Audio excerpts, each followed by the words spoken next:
Subscribe करें और bell दबाएं ताकि कोई खबर रह न जाए।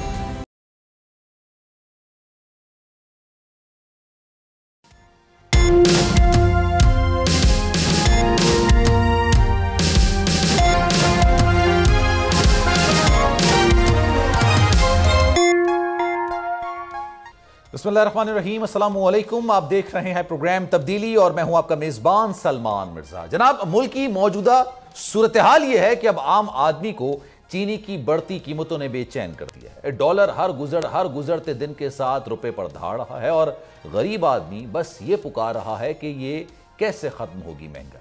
और शायद किसी न किसी सूरत में इसका जवाब है कि जब तक मुस्तहकम हुकूमत का क़याम अमल में नहीं आ जाता, सियासी व माशी इस्तेहकाम का क़याम भी मुश्किल नजर आता है। और यही वजह है कि सियासी जमातों के मुतालबे और सूरत हाल को मद्देनजर रखते हुए इलेक्शन कमीशन ऑफ पाकिस्तान ने हल्का बंदियों का दौरानिया मुख्तसर कर दिया है, जिसकी हतमी इशाअत 30 नवंबर को मुकम्मल होगी, जिसके बाद आम इंतखाबात 28 जनवरी साल 2024 को कराए जाने का इम्कान जाहिर किया जा रहा है, जिसके लिए इलेक्शन कमीशन ऑफ पाकिस्तान आइंदा इंतखाबात के लिए मुजव्वज़ा शेड्यूल तैयार कर लिया है।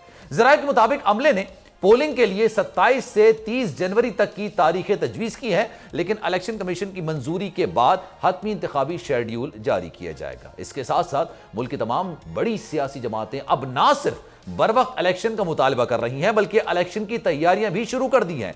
अगर मैं मुस्लिम लीग नून की बात करूं तो मुस्लिम लीग नून की चीफ ऑर्गेनाइजर मरियम नवाज ने कारकुनान को आम इंतखाबात की भरपूर तैयारी शुरू करने की हिदायत कर दी है।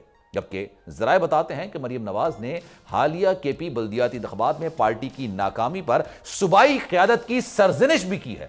उन्होंने कहा है कि बल्दियाती इंतखाबात में नाकामी कमजोर और गैर मौसर तंजीमी ढांचा होने के वजह से हुई है। केपी में खुद पार्टी को यूनियन काउंसिल तक मजबूत करेंगी और केपी में 5 से लेकर 6 लाख तक की मेंबर साजी का हदफ है। मेंबर साजी का हदफ हासिल कर लिया तो लग ऐसा रहा है कि शायद नून लीग केपी में आसानी से हुकूमत बना भी लेगी। अब जहां नून लीग के केपी और दीगर इलाकों को टारगेट कर रही है, वहीं पाकिस्तान पीपल्स पार्टी ने भी पंजाब पर नजरें लगा ली हैं। इसी तरह इलेक्शन से पहले बलूचिस्तान में नया इंतखाबी इत्तेहाद बनने जा रहा है। जमीयत उलमा इस्लाम और नेशनल पार्टी ने आइंदा इंतखाबात में इत्तेहाद करने पर रजामंदी जाहिर कर दी है। अब जनाब, कुछ खबरें ऐसी भी हैं और ये कहा जा रहा है कि जनाब जुम्मे के रोज सदर पाकिस्तान की 2 अहम शख्सियात से मुलाकात हुई। अब 3 बड़ों की इस मुलाकात में क्या हुआ, क्या बातें हुई, क्या वाकई में सदर अब भी सोच रहे हैं कि वो इलेक्शन की तारीख दे सकते हैं, क्या वो इलेक्शन की तारीख, इन तमाम मामलों पर जरा बात करेंगे। हमारे साथ हमारे मेहमान जुड़ चुके हैं। जहांगीर जदूं साहब इस वक्त माहिर कानून हमें ज्वाइन कर चुके हैं और आगे चल के दीगर मेहमान भी इस वक्त हमें ज्वाइन करेंगे। जहांगीर साहब, अस्सलाम वालेकुम सर, कैसे हैं आप? जी वालेकुम सलाम, बहुत शुक्रिया सर। ये बताइएगा, अगर मैं आपसे बुनियादी तौर पर यह सवाल करूं कि इलेक्शन कमीशन ने अपने शेड्यूल में तब्दीली क्यों की है, तो व्हाट डू यू थिंक, आपका जवाब क्या होगा कि ऐसा क्या हुआ कि 14 दिसंबर की डेट उन्होंने ऑलरेडी दी हुई थी, फिर उसको उन्होंने कम करके 14 दिन कम करके नवंबर के आखिरी दिनों में लेकर आ गए। तो अब क्या ये उम्मीद जाहिर की जा रही है कि जो डेट बताई जा रही है जैसे 28 जनवरी, क्या इस दिन इलेक्शन हो सकेंगे? ये देखिए, अब ये जो स्केड्यूल था ये पहले डीलिमिटेशन के लिए था, तो उसके बाद फिर जो इलेक्शन का टाइम है वो पूरा होगा। डीलिमिटेशन उन्होंने 15 दिन इसको पीछे कर लिया है। अब डीलिमिटेशन में थोड़ा सा जो मुझे कंसर्न है वो ये है कि जब डीलिमिटेशन हो जाएगी तो हो सकता है, क्योंकि डीलिमिटेशन पे लिटिगेशन शुरू हो जाती है।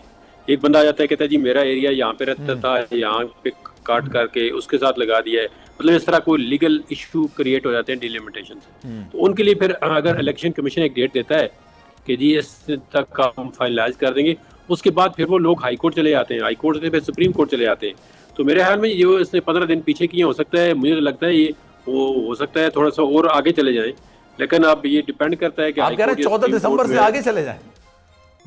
नहीं, जो लीगली मैं आपको बता रहा हूँ, जिसका पॉसिबिलिटी है, हो सकता है ना भी जाए, लेकिन पॉसिबिलिटी होती है कि जब डीलिमिटेशन होती है तो फिर लोग लिटिगेशन में आ जाते हैं। तो लिटिगेशन की वजह से हो सकता है कोई 10, 15, 20 दिन आगे पीछे मजीद हो सकते हैं। ठीक है, तो अदरवाइज सर ये एक हुज्जत होती है, एक बड़ा काम होता है, जाहिर सी बात है, ये डिलिमिटेशंस करना, हल्का बंदियां करना। आपको लगता है जो टाइम डिसाइड किया है इलेक्शन कमीशन ने, और पहले जो डिसाइड किया था उसके बाद उन्होंने सियासी जमातों से मुलाकातें भी की हैं, फिर पाकिस्तान के अंदर माशी सूरत हाल ऐसी है, डॉलर 300 को क्रॉस कर चुका है, पेट्रोल 300 को क्रॉस कर चुका है और माशाल्लाह चीनी भी तरक्की कर रही है, 200 को वो भी क्रॉस कर चुकी है। तो आपको लग रहा है कि जब तक इलेक्शंस अनाउंस नहीं होंगे मुल्क में इस तरह की सूरत हाल चलती रहेगी कि आज अगर चीनी 200 रुपए की है तो कल 210 की हो जाएगी, परसों 220 की हो जाएगी, ना डॉलर रुकेगा ना पेट्रोल रुक सकेगा? ये देखें, गवर्नमेंट को कोई ड्रास्टिक मेजर लेने चाहिए। आज सुना है कि कराची में कोई बिजनेसमैन से मीटिंग हुई है को उनकी आर्मी चीफ की, तो उन्होंने कहा जी जो स्मगलिंग है उसको अतल वसा हम कोशिश करते हैं कि रोकें। तो ये मल्टीपल फैक्टर हैं इस इकानमी को डाउनग्रेड करने के लिए। तो उन जब तक वो जो लूप होल्स हैं जो उसके अंदर मल्टीपल फैक्टर हैं उनको जब तक कंट्रोल नहीं किया जाएगा तो इकानमी बड़ा इशू बनता है। अब आज सबसे बर्निंग इशू जो है वो आपका इकानमी है। इकानमी ठीक हो जाए तो लोगों को ज़रा सा सहारा मिल जाता है, फिर वो इतना इलेक्शन के पीछे नहीं पड़ते। इलेक्शन तो वैसे आइन के मुताबिक 90 दिन के अंदर होना चाहिए। देखें, जब भी आप आइन से इधर उधर होंगे तो फिर मसाइल बढ़ते हैं आपके।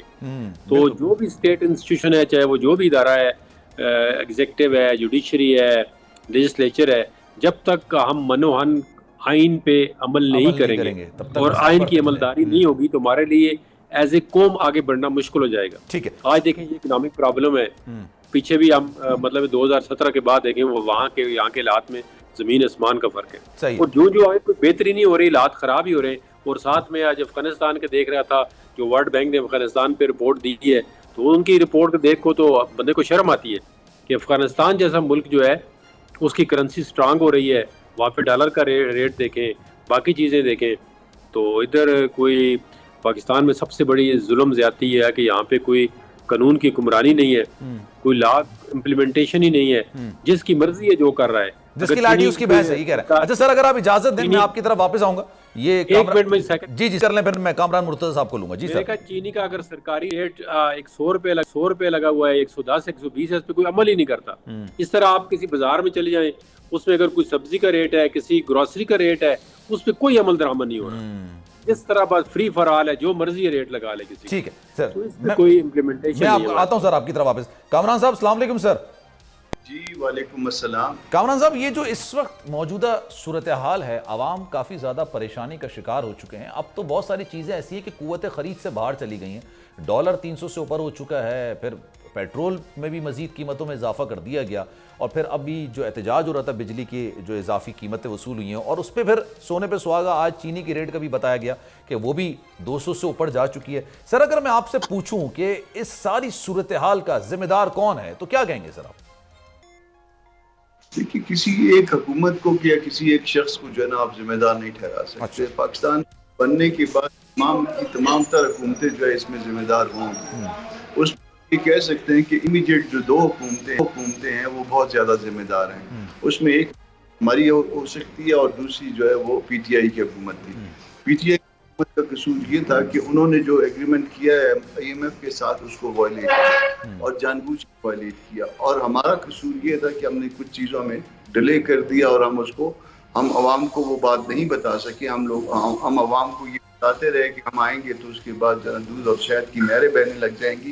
ये हम बाद में हमने कहा कि जी हमने तो अपनी जो है पूरी पॉलिटिक्स बंद कर दी है इस पे।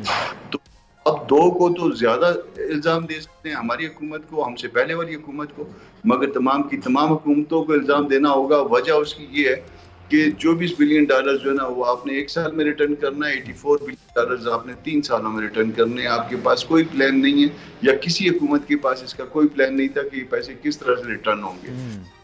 महंगे सूद पे जो है, महंगी शरह सूद पे जो है वो आपने कर्जे लिए हैं, और वो जब जाहिर है वो आवाम से निकलेंगे वो अल्टीमेटली आपने वापस भी करने हैं। या तो पैसे अगर आपने दूसरों के खा लेने हैं और उसके बाद डिफॉल्ट कर जाना है और उसके बाद दुनिया से ताल्लुक तोड़ देना, राब्ते तोड़ देने, फिर और बात है। मगर दुनिया में रहना है, दुनिया के साथ रहना है, तो फिर जो है ना आपको दुनिया वालों की तरह रहना होगा। वो दुनिया वालों की तरह हम गुज़श्ता 75 सालों में नहीं रहे, और स्पेशली ये 5 7 10 साल जो गुजरे हैं इसमें। सर, ये बात आपने बहुत लॉजिकल की है और बहुत फेयर बात की है। मैं ये नहीं कहूंगा कि आपने पिछली हुकूमतों पर डाल दिया, आपने खुद भी जिम्मेदारी ली और आपसे पहले जो हुकूमत थी उस पर भी आपने जिम्मेदारी डाली।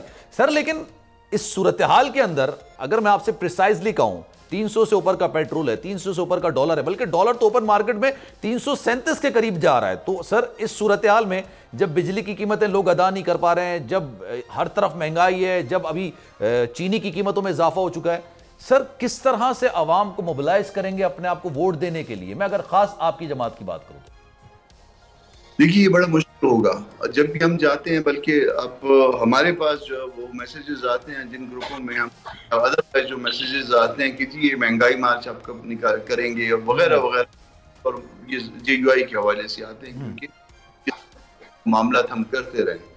मैं मान रहा हूँ कि इसमें हमारा कसूर ये है कि इसमें हम लोगों को नहीं बता सके कि हमसे पहली हुकूमत जो है वो क्या करके गई है। हम लोग बताते रहे कि डॉलर इतने पे आ जाएगा और बाकी हो जाएंगी। हमारे साथ ये प्रॉब्लम भी है कि ये चीनी वाला जो शुगर वाला मामला है इसकी डायरेक्ट जो बड़े सख्त एलिगेशन जो है हमारे पास हमारे ऊपर आ रहे हैं। आपसे मुराद ये या मुझ पे आ रहे हैं या जतून साहब पे आ रहे हैं, जतून साहब के किसी दोस्त रिश्तेदार पे आ रहे हैं, मतलब जो लोग जो जमातें कर रही थी उन और शुगर वाला जो एलिगेशन भी बड़ी। नवीद कमर साहब थे, जाहिर सी बात है वजीर तिजारत आप ही के दौर के अंदर, और अब सूरत हाल सर ये हो रही है कामरान साहब कि कोई इस चीज को ओन नहीं कर रहा है। अगर मैं खास पीपल्स पार्टी की बात करूं, कहते हैं जनाब मईशत के हवाले से हमारा तो ताल्लुक ही नहीं है। हालांकि सर कैबिनेट एक कलेक्टिव रिस्पॉन्सिबिलिटी ओन करती है। मैं अक्सर और बेशतर कायरा साहब से, दीगर लोगों से, कुंडी साहब से पूछता था कि जब उनकी हुकूमत थी कि सर ये आप जो कर रहे हैं इसमें आपकी ओनरशिप है या पर्टिकुलरली ये नून लीग कर रही है, तो कहते हैं नहीं जनाब हमारी ओनरशिप है। लेकिन अब अगर मैं बात करता हूं तो कहते हैं कि जनाब मईशत के मामला हमारे नहीं थे, हमारे मामला खारजा के थे। अब मैं सर तिजारत की बात करूं, तिजारत की वजारत नवीद कमर साहब के पास थी। अब यही वजारत डिसाइड करती है कि मुल्क में क्या एक्सपोर्ट होगा और क्या इंपोर्ट होगा। तो जर आपकी कीमतें चीनी की आसमान को इसलिए वैसे पहुंच रही हैं कि आपने सारी चीनी तो बाहर कर दी।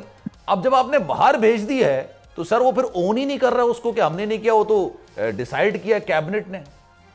मुझे इस हवाले से मेरे पास 2 क्लिप्स हैं, एक जरदारी साहब का और एक शहबाज शरीफ साहब का, और मुझे देख के फिर बड़ी तकलीफ होती है वो दोनों क्लिप्स देख के। ये सारा कुछ है, ये सारा कुछ मौजूद है। देखिए बावजूद इसके कि ये 80-90 की कैबिनेट में जो है हमारा 2-2.5% शेयर कम था, मगर हम इसके बावजूद ओन कर रहे हैं कि ये सारा कुछ जो है ना, ये सारी मसाइल के हम भी जिम्मेदार हैं। वैसे मेरा अपना भी शुरू में भी ये था कि हमने अगर गवर्नमेंट गिराने का काम, बिल्कुल उसमें कोई शक नहीं है कि हम बहुत वो थे। और इसके बाद मौलाना साहब का भी ये था कि जब गवर्नमेंट खत्म हो गई तो इलेक्शन करवाएं और इलेक्शन करवा के वो आगे चले, मगर बाकी पार्टीज की तरफ से जो है वो इंसिस्ट किया गया कि नहीं, जब आप इत्तेहाद का हिस्सा होते हैं फिर आपको जाहिर है साथियों के साथ चलना पड़ता है। साथियों के साथ हम चले भी, हम मसाइल नहीं हल कर पाए बावजूद हमारी ख्वाहिश के, बावजूद हमारी परेशानियों के, मगर इसके बावजूद बीइंग ए पॉलिटिकल पार्टी हमारे पास इसके अलावा कोई रास्ता नहीं है कि हम आवाम के पास जाएं, आप इनको तस्लीम करें, आइंदा के लिए जो है ना अपनी कमी खामी बेहतर बनाएं, इसके अलावा हम ऑप्शन लेस हैं। सर मैं आप फिर आगे बढ़ूंगा, सायरा बानो भी हमारे साथ जुड़ चुकी हैं, उनसे भी जरा बात करेंगे। लेकिन आपको कहीं ना कहीं ये पछतावा होता है कि अगर जब वो आप लोग नो कॉन्फिडेंस की मोशन लेकर आए थे, वो रिजेक्ट हो गई, उसके बाद असेंबलियां टूट गई थी, फिर इलेक्शंस में जाने का अनाउंस कर दिया गया था, तो उस वक्त इलेक्शंस हो जाने चाहिए थे। मतलब मैं अगर आपकी बात से खस करूं तो आपको है रिग्रेट इस चीज का, या आप समझते हैं कि नहीं जो हुआ वो पाकिस्तान के मफाद में हुआ, हमने सियासत को नहीं रियासत को बचाया? क्योंकि नून लीग और पीपल्स पार्टी का तो पॉइंट ऑफ व्यू यही है। देखिए ये शायद हमारा भी ये इसमें कहना यही है, मगर इसके बावजूद जो है वो हमने इमीडिएटली कह दिया था, हमको PTI को गिराने के लिए उसमें कोई रिग्रेट्स नहीं है। हम हमारी और उनकी पॉलिसियां जो है वो हमारी और उनकी सोच में जमीन और आसमान का फर्क है, दुरुस्त है, उसमें कोई रिग्रेट्स नहीं है। मगर उस गिराने के बाद जो है वो अगला जो है वो हमारी सोच, मौलाना साहब की कि फौरी तौर पे इलेक्शन हो, हम इलेक्शन में जाएं और इलेक्शन में जाने के बाद जो भी नताइज हो वो पार्टी या पार्टियां मिल के हुकूमत बनाए और उसके बाद वो 5 साल पूरे करें। मगर बाकी साथियों का इस पे इत्तेफाक नहीं था। गिराने पे तो रिग्रेट नहीं है, मगर इस बात पे यकीनन जो है ना, इस बात पे लोगों के इतराज़ात मौजूद हैं कि हम डिलीवर नहीं कर पाए, यकीनन डिलीवर नहीं कर पाए हैं। मगर इसमें अब अगर कसूर को आपने डिटरमिन करना है कसूर किसका ज्यादा था, तो वो फिर उसमें गेम शुरू हो जाती है। मैं आप पे इल्जाम लगाऊंगा, आप मुझ पे इल्जाम लगाएंगे, आज की कल पे इल्जाम लगाएगी, कल की पार्टी आज पे इल्जाम लगाएगी। बहरहाल ये तारीख का हिस्सा है, जो हमारा कसूर है उसको भी कौम डिटरमिन कर लेगी, उसको भी वो कौम देखेगी कि हमारा कितना कसूर है, हमसे पहलों का कितना कसूर है। मगर ये का और कौम की पॉलिटिक्स का, कौम की पॉलिटिशियन का, कौम की एस्टेब्लिशमेंट का ये मेरा ख्याल है कि ये इज्तिमाई कसूर है। और ये 75-76 सालों का कसूर है। इसमें किसी एक पार्टी को इल्जाम देना शायद मुमकिन नहीं हो। ठीक है सर। सारा बानो साहब अस्सलाम वालेकुम, कैसी हैं आप? जी जी।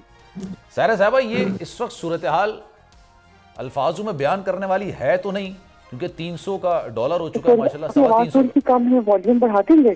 मैं ऊंचा बोलने की कोशिश कर लेता हूं, बाकी हमारे ऑडियो इंजीनियर हैं उसको तो थोड़ा सेट कर लेंगे। लेकिन सारा साहब ये बताइएगा कि इस वक्त सूरत हाल ऐसी है कि वो लफ्जों में बयान तो नहीं की जा सकती, महंगाई बहुत ज्यादा है, लोगों की कुव्वत खरीद खत्म होने के करीब आई है, अब वो चीजों को खरीद नहीं पा रहे हैं, चाहे वो पेट्रोल हो चाहे वो डॉलर हो। अब तो चीनी भी आवाम की पहुंच से दूर होती हुई नजर आ रही है। मैं आपसे कलेक्टिवली पूछूं, इसका जिम्मेदार आपको किसको लगते हैं? मतलब आप समझती है कौन है इसका जिम्मेदार? इसका असल जिम्मेदार कौन है? जी हम सब इसके जिम्मेदार। कामरान साहब ने एक बात कही कि किसी ये नहीं कि उन पे जाहिर जिन जो ज्यादा इक्तदार में रही वो जमाते तो हैं ही हैं, लेकिन इसमें हम वो कह रहे ना कि 35 साल माशाल्लाह 35 साल जमहूरियत सो कॉल्ड जिसको हम भी बोलते हैं, वो तो सभी कसूरवार हैं। लेकिन जैसे उन्होंने कहा कि इल्जाम से कुछ नहीं होगा, तो इल्जाम से अगर कुछ नहीं होगा तो हम आवाम 25 करोड़ अपना लहू किसके हाथ पे तलाश करें? अगर हर कोई यही आके कह दे कि आगे बढ़ने की बात करते हैं या पीछे भी इल्जाम से कोई तो कटहरे में आए, हमें कोई तो पता चले कि ये था जिसने इस मुल्क को इस हाल तक पहुंचाया कि जो हम 75-76 सालों से नाजुक मोड़ से नहीं गुजर रहे, मौशियत हमारी सही नहीं हो रही। आप अब वो मैंने शुरू में आपका सुना कि आपने कहा कि ये नवीद कमर साहब या ये बात करते थे, ये तो असेंबली में कहते थे कि शहबाज शरीफ इतना नून लीग का प्राइम मिनिस्टर नहीं है जितना हम लोगों का प्राइम मिनिस्टर है। बिलावल साहब की स्टेटमेंट। सर कारस साहब ने मेरे प्रोग्राम में कहा था, मैंने उनसे कहा था कि उस वक्त जो अभी पाकिस्तान तहरीक इंसाफ के खिलाफ जो मामला चल रहे थे, मैंने कहा ये आप लोग कर रहे हैं या ये सिर्फ राना सनाउल्लाह क्योंकि वजीर दाखिला है, ये उनके अहकामात हैं, पुलिस उनके अंडर है, लॉ एनफोर्समेंट एजेंसीज उनके अंदर है, ये उनके अहकामात है, ये आप लोगों का भी कैबिनेट होती है ना, उसकी कलेक्टिवली रिस्पॉन्सिबिलिटी होती है। कोई एक ये नहीं कह सकता कि मैं जिम्मेदार हूं, मैं जिम्मेदार नहीं हूं क्योंकि मेरा शेयर कम था इस हुकूमत में। ऑब्वियसली सारे जिम्मेदार होते हैं ना। तो अब पीपल्स पार्टी को आप देख लें, वो तो होनी नहीं करती, तो कहते हैं मईशत के मामला नून लीग के पास थे, हमारे पास तो थे ही नहीं, खारजा के मामला। देखिए ना, आज एहतजाज में जब मातुर देख रहे हैं, केपीके में तो जेयूआई के अंसारुल इस्लाम ने एहतजाज कर भी दिया था। यहाँ पर पीपल्स पार्टी एमक्यूएम धमकियां दे रही है। पूछिए कि भैया आप धमकियां दे किसको रहे हैं, किसको आप सुना रहे हैं कि ये जो फैसले जो किए हैं कि ये तो आप लोगों ने किए, आप काबीना का हिस्सा थे। क्या कोई भी एक ऐसे मर्दे मुजाहिद नहीं था जो वो बोलता कि नहीं, ये अगर हम ये बयानियां बनाकर आए हैं कि जी हमने सियासत नहीं अपनी रियासत बचानी, और बहुत आसान है ये लफ्ज कहना कि जी हम डिलीवर नहीं कर सके, तो काम देना चाहिए कि आप लोगों ने क्यों कौम का वक्त और पैसा बर्बाद करके मुल्क को इस नहज तक पहुंचाया। मुझे डेट अच्छी तरीके से याद है, बिकॉज एक मैसेज से मुझे डेट याद है कि 8 दिसंबर को फ्लाइट पर 7-8 लोग थे जो मेरी सीट के इर्द गिर्द बैठे हुए थे। उनमें से किसी को एक आदमी को आती थी मैं, तो मैंने ऐसे पूछा, मैंने कहा खैर ये सारा टोला बनाकर आप लोग इस्लामाबाद की फिजाओं में जा रहे हैं, तो उनमें से एक जिनके साथ उन्होंने कहा हम परमिट लेने जा रहे हैं। तो परमिट किस चीज का परमिट? कहता चीनी का, शुगर मिल्स का परमिट है। साथ ही मुझे कहा आपकी कोई दम है कि काम जल्दी हो जाए। तो मैंने कहा ये परमिट दे कौन रहा है? कह रहे आपको नहीं पता, खुला हुआ है। तो मैंने कहा इतनी चीनी है हमारे पास, क्योंकि हम तो चीनी के बहरान में मुब्तला रहते हैं। एक चीज हम रिपोर्ट कर देते हैं, उसके बाद हम इधर उधर से मंगवाते हैं। तो ये हालात थे इसका, लाइफ का। ये तो मेरा बहुत ज्यादा ट्रैवल होता था, आस पास बैठे लोग बात कोई करते थे तो उनको कंफर्ट जोन में लेके मैं पूछ देती थी कि इस्लामाबाद जा किस लिए रहे हैं। तो जिस वक्त ये परमिट बिक रहे थे उस वक्त इनको पता था कि चीनी का। आज ये बोल रहे हैं बम्पर क्रॉप्स हुई है जी, ये हर वक्त शुगर मिल वाले कोई आम बंदे होते हैं। जनवरी से एक्सपोर्ट होना शुरू हुई है ये, जनवरी से। और उस वक्त ये कहा जा रहा था कि शहबाज शरीफ साहब सिग्नेचर नहीं कर रहे अनटिल अनलेस जब उनको ये नहीं बताया जाएगा कि स्टॉक पीछे कितना मौजूद है। उसके बावजूद अब फिर वही बात आ गई कि अगर आपकी मखलूत हुकूमत होती है, आपके पास बहुत सारे इत्तेहादी होते हैं, तो आप उनके मामलात में इंटरफेयर नहीं करते, वो आपके मामलात में इंटरफेयर नहीं कर रहे होते। तो किसी ने पूछा नहीं कि आपके पास अपने जब जरूरत के मुताबिक चीनी नहीं है तो आप बैरून मुल्क क्यों उसको भेज रहे हैं? भेज के आपने कमा तो लिया। जरदारी साहब का बयान, क्योंकि खुद अभी कामरान साहब भी कह रहे हैं, उन्होंने कहा था कि जनाब हमें ज़र मुआवजा बढ़ाना चाहिए इस हवाले से। अब आप बैरून मुल्क से मंगवा रहे हैं महंगी बिजली और अवाम उसकी कीमत अदा कर रही है। चीनी कहाँ गई? अपनी चीनी कहाँ गई? पहले भी यहाँ पर बहरी जहाज आते रहे हैं, मैं आपको पहले का बता रही हूँ, मतलब इस 9 अप्रैल से पहले का। तो उस वक्त भी वजारत को नहीं पता होता था, वो तो किसी तरीके से मुझे पता चला कि यहाँ पर गोदामों में डंप हुई हुई है। 3 छोटे बहरी जहाज आए चीनी के, और मैंने उस वक्त खुसरो बख्तियार साहब से पूछा, वो ला इल्म थे। और उसके बाद 20-25 दिन बाद पता चला कि चीनी का बहरान पैदा हो गया। लेकिन जाहिर है वो मेरी इतना वो नहीं था कद काट के मैं कोई सवाल उठाती या मैं कोई, जिन लोगों की आप बात कर रहे हैं उनको तो पता ही नहीं था ना। उनसे जब पूछो तो कहते हैं हमें तो पता ही नहीं था, हम तो अभी आए, हमने तो अभी करना है, हमें तो सीखना है, हमें तो पता। वो तो गंदम का मामला भी उनको नहीं पता। लाइफ स्टॉक के परमिट, लाइफ स्टॉक के जो यहाँ से हमने भर भर के अफगानिस्तान भेजे हैं, और आज जो अफगानिस्तान ने कह दिया कि हमारा कोई शहरी पाकिस्तान की तरफ सफर ना करे, और अफगानी हाथ में 1,000 रुपए का नोट और दूसरे में 4,500 रुपए का नोट लेके हमारा मुंह चढ़ा रहे हैं कि ये तुम लोगों की जो खाद, आटा, चीनी और डॉलर जहाँ स्मगल हुए, ये देखो। आज उन्होंने अच्छा, ये हो कैसे जाता है? मुझे ये समझ नहीं आता। मैं अच्छा सर, आप लोग भी कंट्रीब्यूट कर सकते हैं, मैं प्रिसाइजली सबसे ये सवाल कर रहा हूं सर, ये कैसे होता है? मुझे इसको जानना है। मतलब डॉलर हमारे स्मगल होकर बाहर चला जाता है, चीनी भी हमारी स्मगल होकर बाहर चली जाती है, बाहर से पेट्रोल स्मगल होकर पाकिस्तान के अंदर आ जाता है। ये सारे मामला किस तरह से होते हैं कामरान साहब? देखिए, मुसीबत इस वक्त में ये है कि आपका अफसर करप्ट है। अफसर किसी भी शक्ल में हो, मैं उसमें सारे अफसर, इवन जुडिशियल अफसर को भी मैं उसमें इंक्लूड कर रहा हूँ, और बाकी अफसर्स को भी। आपका पॉलिटिशियन करप्ट है, मेजॉरिटी उसकी, और जब ये सारा पॉलिटिशियन करप्ट होगा, आपकी स्टैब्लिशमेंट करप्ट होगी। बल्कि यहाँ पे करप्शन जो है ना, वो कोई इशू ही नहीं है। ये आप जितनी मर्जी करप्शन कर लें, बल्कि वो जो लोग करप्शन नहीं करते वो शायद बेवकूफ़ हैं, जाहिल हैं। ये है लोगों का ख्याल कि अगर वो किसी उस एरिया में इंटर हो गए हैं और उसके बाद अगर वो कुछ नहीं करते तो वो पागल लोग हैं। तो फिर मुल्क में ये इस तरह का हाल होगा तो फिर आप इससे भी बुरे के लिए तैयार हो जाइए। चलिए सर, मुझे एक ब्रेक लेना है, मैं ब्रेक के बाद वापस आता हूं, यहीं से गुफ्तगू का सिलसिला आगे बढ़ाएंगे। हमारे साथ मौजूद हैं कामरान मुर्तज़ा साहब, हमारे साथ मौजूद हैं सायरा बानो साहिबा भी हमारे साथ मौजूद हैं। यहीं से गुफ्तगू का सिलसिला आगे बढ़ाएंगे कि इस सूरत हाल के अंदर जो इस वक्त बाहर मार्केट में एक तरीके से महंगाई की आग लगी हुई है, कौन सी सियासी जमात जब ये इलेक्शन मुहिम का आगाज होगा तो किस तरह से अपनी जो माजी की कारकर्दगी है उसको सेल करने की कोशिश करेगी आवाम को, और क्या वाकई में आवाम इस वक्त इस कंडीशन में है कि अशय खुरनोश तो बाय नहीं कर पा रहे, लेकिन उस सियासी जमात के अवाम नैरेटिव बाय कर लेंगे या नहीं करेंगे? एक ब्रेक लेते हैं, ब्रेक के बाद वापस आएंगे।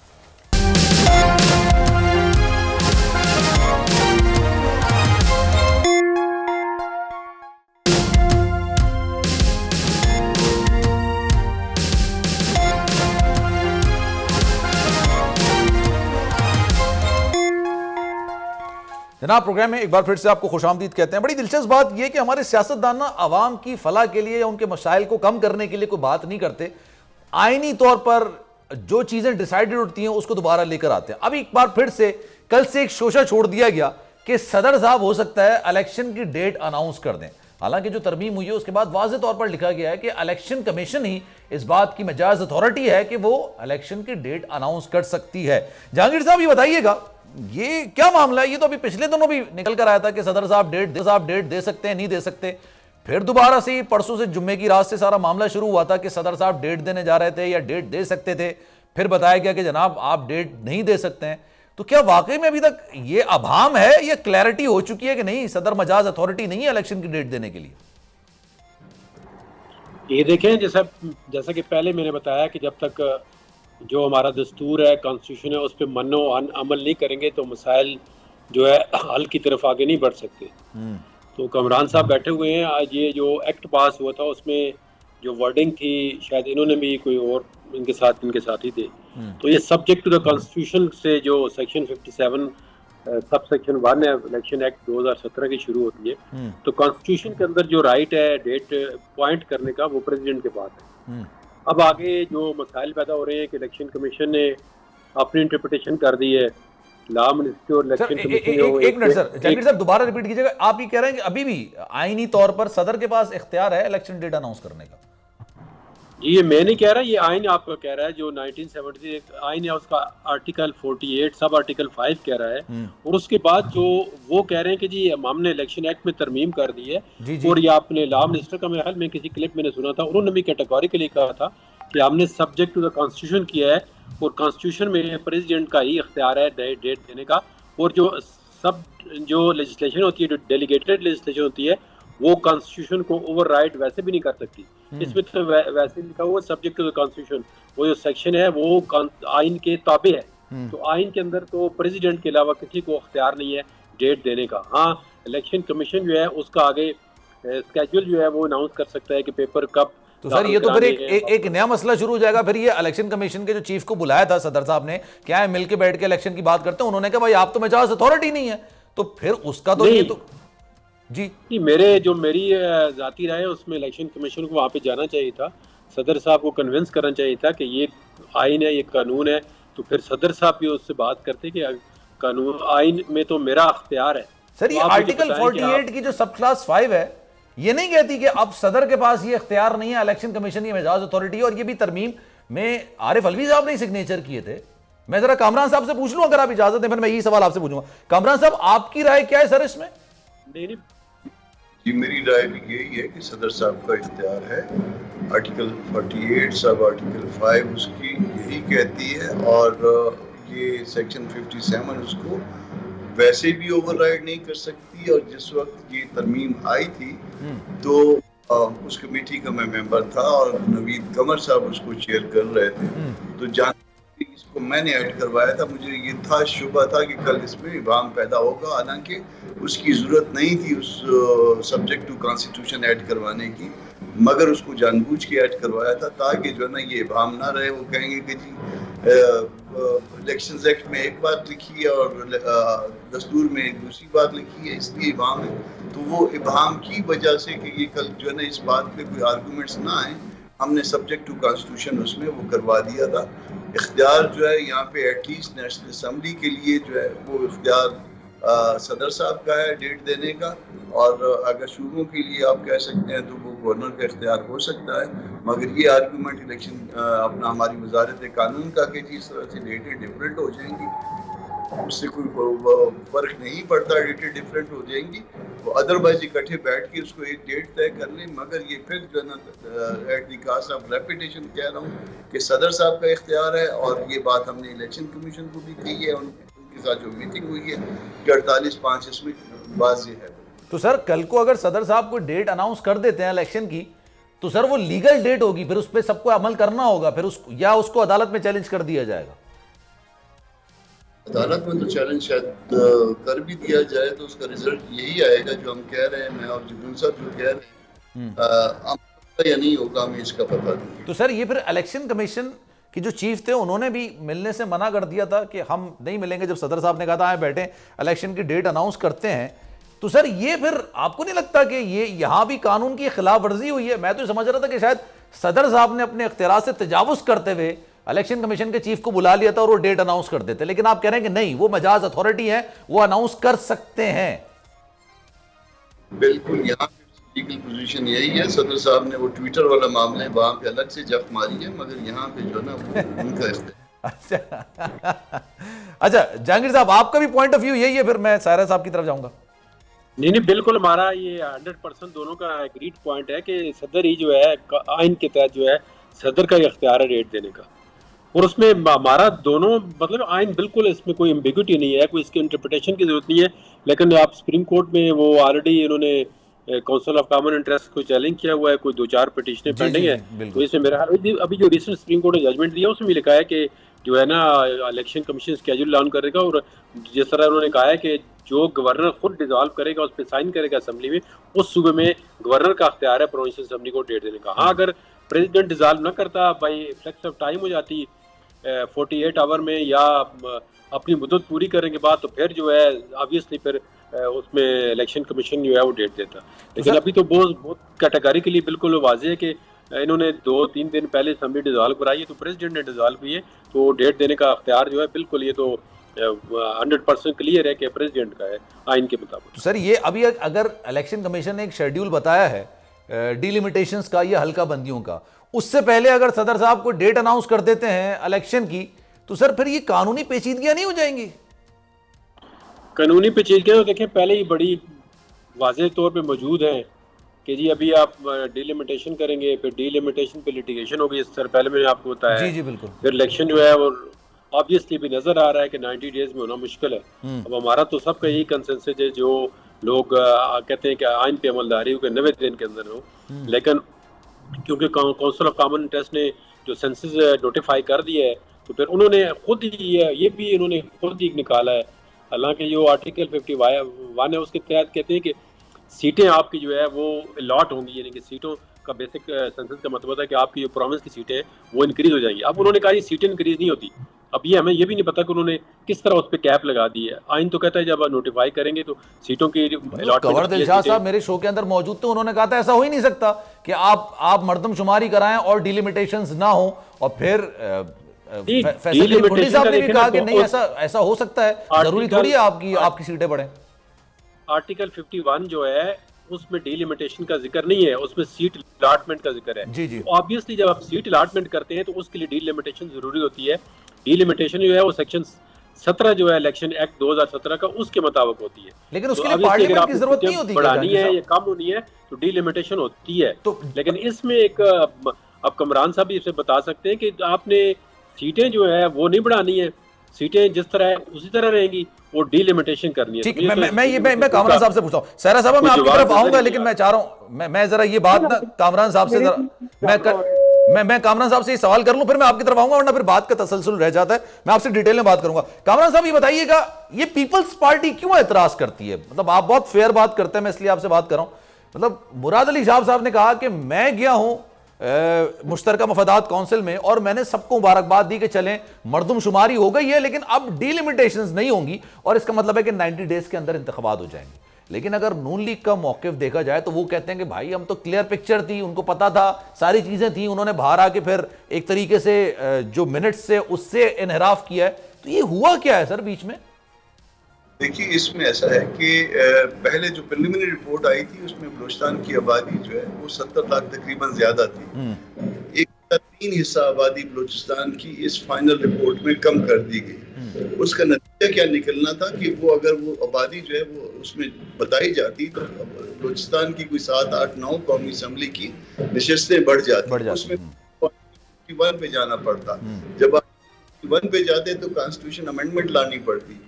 अब इन्होंने उसका हल ये निकाला कि उस आबादी को जो 70 लाख की आबादी थी उसको दूसरे सूबों में इस तनासब से तकसीम किया कि ये जो है ना वो आर्टिकल 51 जो है ना वो डिस्टर्ब ना हो, वो उसके तहत जो है ना वो सीटों की री एलोकेशन ना हो। वो अलग से चैलेंज हुआ है, वो पिटीशन मेरी पड़ी हुई है, बेटा मेरा उसमें पिटिशनर है। ठीक है सर। हाई कोर्ट ने उसको लिमनी में डिसमिस कर दिया और सुप्रीम कोर्ट में शायद फाइल हो गई है या कल तक हो जाएगी। तो उसमें मसला ये है कि एक तरफ जो है कॉन्स्टिट्यूशनल प्रोविजन है, आर्टिकल 224 ये कहती है कि 90 डेज, और एक तरफ स्टैट्यूटरी प्रोविजन है यानी सेक्शन 17 इलेक्शंस एक्ट की। तो दस्तूर परवेल करेगा या उसका इलेक्शंस एक्ट परवेल करेगा? इसका भी हमने बताया था इलेक्शन कमीशन को। हमने किया था कि आप ऐसे करें कि 1 टाइम अमेंडमेंट के लिए जो है ऑर्डिनेंस ले आइए, सदर साहब को जो है ना तजवीज़ पेश कर दीजिए, जो अदारा जो उससे मुतालिक होता है वो अदारा अपनी तजवीज़ दे देता है कि इस तरह से जो है ना ये इशू बन रहा है। आर्टिकल 24 में 90 डेज लिखे हैं। जब हम ये सेक्शन 17 को इलेक्शन एक्ट को फॉलो करते हैं तो टाइम उससे बाहर निकल जाता है। तो आप जिस मुद्दत जो जहाँ पे मुद्दत 30 दिन लिखी है आप उसको 7 डेज एक दफा के लिए कर दीजिए, फोर्थ कमिंग इलेक्शन के लिए कर दीजिए। ये तजवीज भी दी थी। फिर उस सूरत में हम आर्टिकल 224 से बाहर ना जाते और ये काम भी हो जाता सेक्शन 17 का। मगर फिर भी अगर आपने वजन करना है तो 224 दस्तूरी प्रोविजन है और सेक्शन 17 जो है इलेक्शन एक्ट की प्रोविजन है। सही है, हर हालत में परवेल कर रहा है। ठीक है। अच्छा सारे भानु साहब ये बताइएगा, अब ये सदर साहब के पास इख्तियार तो है, अभी जाहिर सी बात है हमारे दोनों मौजूद मेहमान ये बात कर रहे हैं कि उनके पास इख्तियार है, और लग ऐसा रहा है कि जाहिर सी बात है जिस सियासी जमात से वो ताल्लुक रखते थे वो इलेक्शंस में जाने की काफी ज्यादा बात करती है। आपको लग रहा है कि आने वाले दिनों में वो इलेक्शन अनाउंस कर देंगे 90 डेज के अंदर ही, डेट अनाउंस कर देंगे? नहीं जी, मुझे कुछ ऐसा नहीं लग रहा। क्यों? ये अभी मैंने गुफ्तगू सारी सुनी, फिर C-10 की मीटिंग में क्या हुआ था, ये हुआ था, इसमें एक ही फिक्रा मेरे दिमाग में आता है। दिलचस्प होगा फिक्रा। आवाज आ रही है? जी जी आ रही है, बोले। पंजाबी का है कि मेरी बुक्कल दे विच चोर। अच्छा, आपको नहीं समझ आई होगी, मेरी बुक्कल दे विच चोर, तो हर किसी की बुक्कल में चोर है। अच्छा, तो इस मामले के अंदर चोर कौन है? चलो मैं आपसे ये सवाल करता हूँ, मतलब अब ये मुश्तरक। अब मुझे एक बात बताइए, ये जो जमहूरी जमात की बात कर रहे हैं, ठीक है, अगर इतना ज्यादा इलेक्शन आइन कानून ये वो चले, कानून में ये गुंजाइश है, तो इतना ही ज्यादा इलेक्शन का था, तो मुझे बताएं 90 दिन क्यों, 8 दिन क्यों नहीं, 60 दिन क्यों नहीं? अपनी पूरी मुद्दत होने देते और 60 दिन के अंदर हो जाते। नहीं, वो भी आइन के अंदर ही है ना, वो एक अलग बात है, आइन के अंदर ही है ना, वो भी आइन के अंदर है। और 30 दिन में उन्होंने क्या कर देना था, ठीक है, 30 दिन बढ़ाए। उसके बाद सारी CCI की मीटिंग भी थी, ये तरमीम लाने की जरूरत ही क्या थी, जब इसके ऊपर हमने ये भी लगा दिया कि नहीं ये सदर वो करेंगे और ये एक्शन और ये और वो सारी चीजें। उसके बाद ये जो इस तरफ की जमातें हैं, मतलब जिसमें JUI होगी, पीपल्स पार्टी होगी, MQM होगी या PTI होगी, ये कह रहे हैं 90 दिन में इलेक्शन। चैन सुकून की बांसुरी बजा रहे हैं नून वाले, क्या मतलब उनको, वो तो खुद बरमला कहते हैं कि हमें तो गारंटी है, हम कमिटमेंट हो गई है, सारा कुछ हो गया। एक तरफ से इलेक्शन कमीशन, उसका किरदार ये है कि सदर साहब से नहीं मिलते, लेकिन वो एक अमरीकी सफीर से मिल जाते हैं, उनसे 4 घंटे मुलाकात होती है और वो हमें बताते हैं कि भैया लोगों के यहाँ मुल्क में ये सारी चीजों की क्या कहते हैं इस्तकामत है, इलेक्शन बहुत जरूरी है। फिर आज वही अमरीकी सफीर किसी और पार्टी हेड से, तो नहीं क्या है वो मरियम नवाज साहिबा, उनसे मुलाकात करते हैं। वो अभी मैंने तो सोशल मीडिया पे देखा कि 4 घंटे मरी में मुलाकात हुई है। तो फिर इस सब चीजों को देख के क्या लगते हैं, ये अपना वो कर रहे हैं, किसी तरीके हो जाए। तो स्टेक बहुत लगा है ना, आप ये देखें, आपको बैरूनी मुल्क की इमदाद, अभी आपने IMF से स्टैंड बाय मुआहदा किया, 1.2 अरब आपको जाती हुई हुकूमत को मिला, अभी मिलेगा, और उसके बाद फिर नई हुकूमत आएगी उसको मिलेगा ना, और मीनवाइल आपने उनकी शराइत पूरी करनी है, तो हो सकता है वो प्रेशर भी हो। वो प्रेशर है, करता कोई आवाम के लिए वक्त के लिए लिया बात है। अब इससे कुछ करते आपको मेरा क्या जाए, हमें कौन सा कोई रियासत ने माँ की तरह रिलीफ दे दिया या वो सारी चीजें हो गई। लेकिन ये कि अब ये सदर साहब के लिए इम्तिहान है और मजे की बात है, सदर साहब आज सबको बहुत अच्छे लग रहे हैं। अब देखिए कि ये मोहब्बत कहाँ तक पहुँचती है। सब में कौन कौन है जरा ये भी बताएं।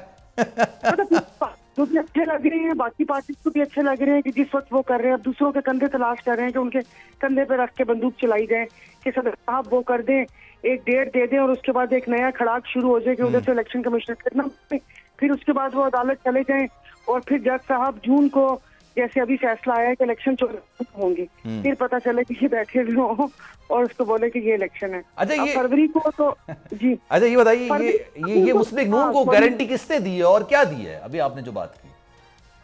जी जी, अस्पताल में रहते हैं और आप कल ही वापिस आए और आज आप प्रोग्राम कर रहे हैं, तो अच्छा क्या है गारंटी, है तो बताएं, गारंटी क्या दी है ये बता दे चले। हुकूमत की गारंटी देखना, अब आप बयानियां बनाना शुरू करते, आप बयानियां बनाना शुरू कर दिया कि जी दोस्त ममालिक, पता नहीं वो कौन से दोस्त ममालिक हैं जिनको अपने मुल्क में इतनी दिलचस्पी नहीं है जितनी हमारे मुल्क में, कि भाई वो किसी और को वजीर आजम देखना चाहते हैं।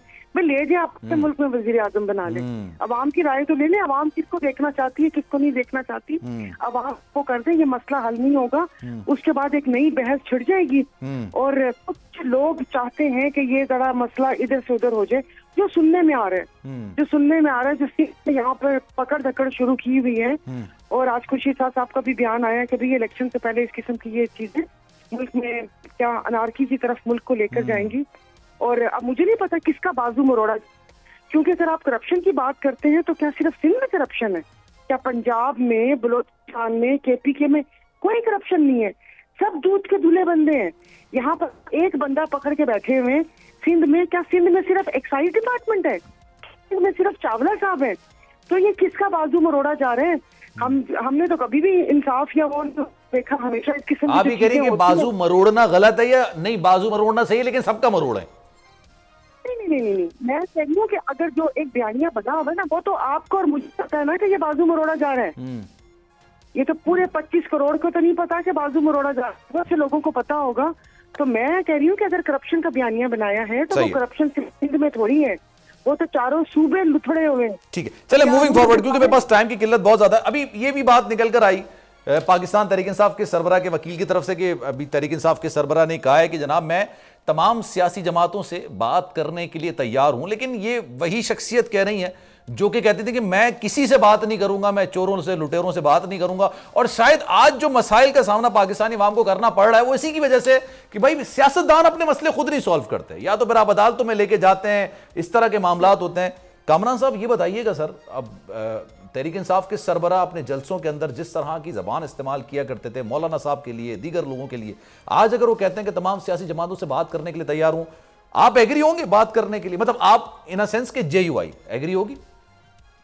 देखिए, हम चोर हैं, हम डाकू हैं, हम डीजल हैं, हम पेट्रोल हैं, हम पता नहीं क्या क्या हैं। तो अब जो दिन चोर और डाकू डीजल और पता नहीं क्या क्या आपने करार दिया और 4 साल में उनके ऊपर कोई केस भी नहीं बना सके, अगर वो उनके खिलाफ था मौजूद, तो फिर हमको कोई बात बनती नहीं है। आपने जातियात की उस सतह तक मामला पहुंचा दिया कि जब आपके साथ शायद कोई बैठने के लिए अगर पार्टी में कोई आवाज बुलंद करना भी चाहे तो वो नहीं तक इस दर्जे तक चले गए। और ये मामला इस तरह से है कि आप कल मेरा गिरबान पकड़ते थे, कल हमारे घरों तक ये जो कुछ आज जिसके ऊपर आज वो एहतजाज करते हैं, ये सब कल हमारे साथ होता रहा है, हमारे घरों हमारे घरों में जाके पुलिस इंटर होती रही, हमारे घरों में CBI, हमारे ऑफिस में CBI आके जो है ना वो नोटिस लगाता रहा कि जी आपने रेजिडेंशियल को कमर्शियल कर दिया और आके इंटर होते रहे।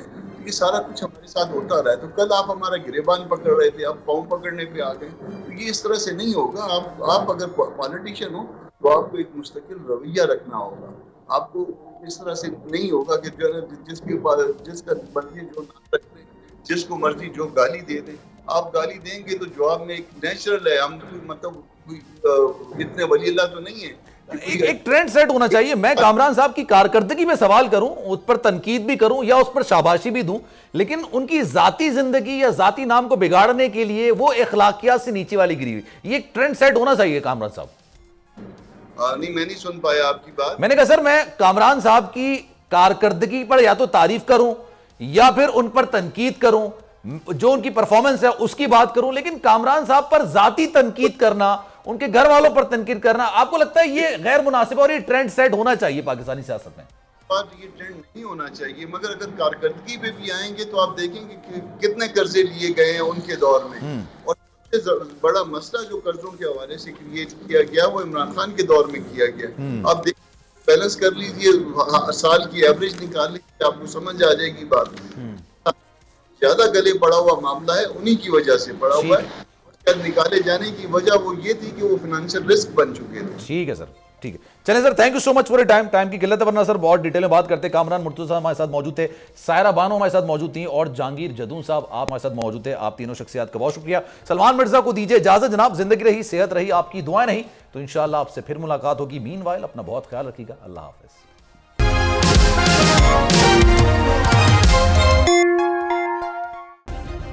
सब्सक्राइब करें और बेल दबाएं ताकि कोई खबर रह न जाए।